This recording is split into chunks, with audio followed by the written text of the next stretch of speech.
my privilege to be visiting with my old boss, Well, how Senator about that? Bill Landen. Yeah, it's great to see you, Craig. It's great to see you. Great to see you. Just for our viewers, you were sports editor at the Riverton Ranger when I first met you. That was a couple years ago. That was just a handful of years ago.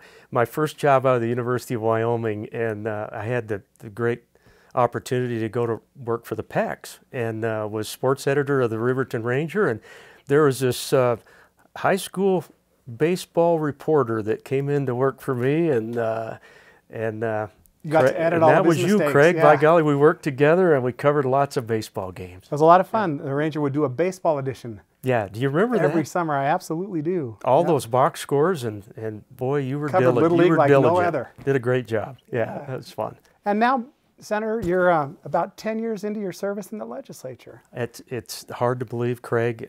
It's obviously one of the greatest privileges and honors I've ever been given. You know, outside of a beautiful wife who's very smart and talented and keeps me on the straight and narrow, and then 3 very well-adjusted kids who are doing great. The legislative experience has been one of the great privileges. When you look back, I mean, you were a longtime administrator at Casper College, 30 years. Yeah. You know, I stepped away from that 2 years ago. I just thought 30 years was a nice round number. What a great experience. I learned a great deal, and hopefully helped Casper College along the way to stay as good as it was. Before we start talking about your service, Senator, your father's still alive. He lives in Du Bois, a long-time state of Wyoming employee and a World War II veteran. Well, thanks for asking about Orv. Orv is one of Wyoming's treasures. He's a World War II vet. He likes to say that he crawled across France on his hands and knees, and he was wounded in action over there, and made it back home and went to work for the Wyoming Game and Fish Department, and they stationed him in Du Bois, Wyoming. Darned if that's not where he met my mother, and so that's where Dad is today. Du Bois has been kind of his home base ever since. Yeah. So there was a time in your life you wanted to run for the legislature. What made you do that? Boy, that's a great question. You know, I mentioned to you that I went to work for the PACs years and years ago, and Roy Pack was really who hired me. At that time, he was serving in the legislature, and later on, his brother Bob went ahead and served in the legislature as well. In the meantime, I had gone on from the Ranger, and I went to work for Craig Thomas. At that time, the Wyoming Rural Electric Association. Craig, of course, went on to become our United States Senator, and did such a terrific job that the day that we lost him was really the turning point for me, Craig. And I sat there wondering if good people don't step up and offer to do some of this work, how are we going to replace people like Craig Thomas? Well, you never do, but and then State Senator John Barrasso was selected to go back and replace Craig, and he happened to be our state senator, and Robin and I talked about it and decided to offer to do this.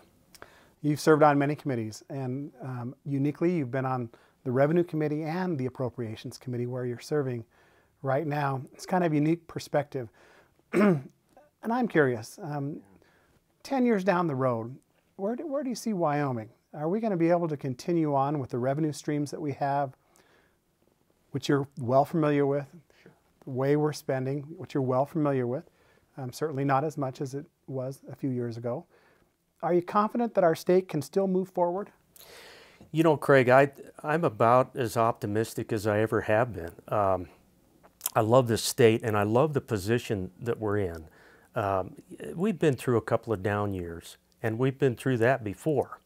These last couple of years have been a little bit of a struggle, and we've had to fight very, very hard, as you know, to try to alleviate that structural deficit that we have in our state spending. And so we've done that. We've reduced some budgets. We're looking for efficiencies, and at the same time, we're taking a hard look at where those streams of money go. We've been fortunate enough to put a lot of money in reserves over the years. We may not be able to do as much of that now. Does that worry you from our future? Because that's been Wyoming's tradition. Well, that's true, and I'm so proud of that effort, by the way. We used lots of times I would come home here to Casper and people would ask me, well, Bill, why aren't you spending that money? Why are you socking everything away and you're putting it all in the rainy day account? Well, I don't get asked that anymore, and thank goodness we had that vision to put that money away, and I think it's time that we can start leveraging some of that reserve funding that we put in place. Permanent Mineral Trust Fund is up to, you know, $7 or $8 billion. It's becoming about the third greatest source of income to the general fund. So very proud of that, and I think we have an opportunity to utilize that to kind of soften this blow, and I think we'll be well poised to go forward. What kind of hills or hurdles do you see on the horizon for Wyoming that kind of keep you up a little bit longer at night than Rahman would like? Well, there's a couple of things, Craig. That's a great question. I worry about mental health and substance abuse in our state, and I worry about our correction system. We're bulging at the seams right now in our corrections units. We have over 2,000 male inmates and another 300 female inmates knocking on the door for the need for some more facilities. You know, the other thing that kind of keeps me up at night, we talk about economic diversity, but one of the biggest challenges we have is how are we going to get the strength in numbers that we can attract good businesses here and provide the workforce that they need. I think that's one of our greatest challenges. We don't have a lot of folks. It hit home for us about 1.5 years ago when our son Nick decided to begin to think about having to go somewhere else. We're not building a whole lot of buildings here in Wyoming. He's an engineer, and he has ended up down on the Front Range of the state to our south, and it was hard to see him go. You hate to lose your best and your brightest, and so I'm hopeful that some of this effort that's been going on, the governor's Endow initiative, I think, is spot on a couple of things. We've got to build our infrastructure with broadband. We've got to continue that fight. I think we've got great opportunity, and I'm optimistic. We just had a wonderful company move into Sheridan the other day. That was good news, and I think it's onward and upward from here. You're a longtime sports official. I'm not sure that everyone in Wyoming knows that, but you refereed high school basketball a long time. Why did you want to keep that connection to high school athletics? You know, I absolutely loved the camaraderie with the coaches. They weren't always enamored with us as officials, but so many friends across the state, and it was such a great connection with our young people. I love being out on the court with young people and helping them to have a good, fair contest, learn and grow up. Had a lot of conversations out there on the court with great players and great kids through the years. Ironically, that's one of the things that I miss the most. Serving in Cheyenne doesn't afford me the time or opportunity to referee basketball anymore. Keep with the school topic here.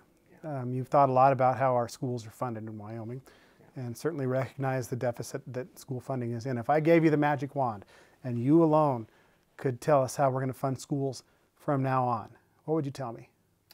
Well, Wyoming's in a unique position because the Supreme Court, through the 4 Campbell decisions, has basically ruled and taken over control of what we do for education.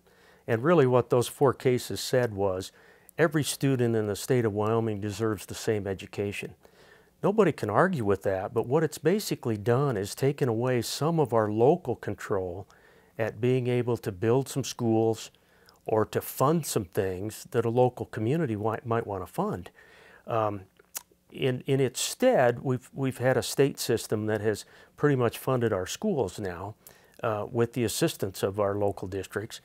But that state funding, when it gets tight like this, it makes it very, very challenging for us to be able to buoy those districts up the way they'd like to be. So I'm giving you the power now. Yeah, yeah.